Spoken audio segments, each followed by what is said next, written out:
Всем привет! Столкнулся с такой проблемой на BMW 316 в трясном кузове.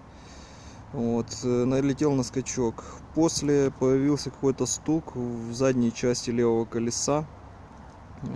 Смотрел сначала багажник, думал, может там что-то стучит. Потом по форумам посмотрел, пишут стойки, пружина лопнутая, сайлентблоки менять на рычаг задний. Сам полез, посмотрел, как бы ничего не обнаружил. После поехал к товарищу на СТО. Нашли мы проблему, сейчас я покажу. На BMW это часто бывает. У меня ходовая хоть была и новая, но все равно такие случаи бывают.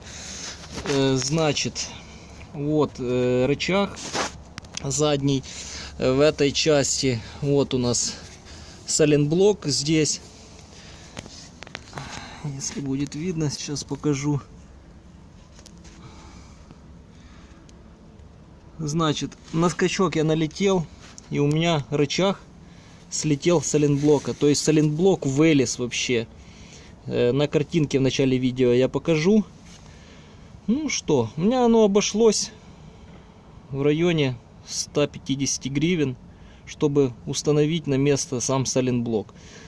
Ну, еще вам расскажу, если будете ехать куда-то на СТО, желательно смотрите сами, потому что могут разводить, так как на первом СТО мне начали рассказывать, что надо поменять сайлентблоки, надо сделать развал. Это у меня обошлось бы в районе 1000 гривен.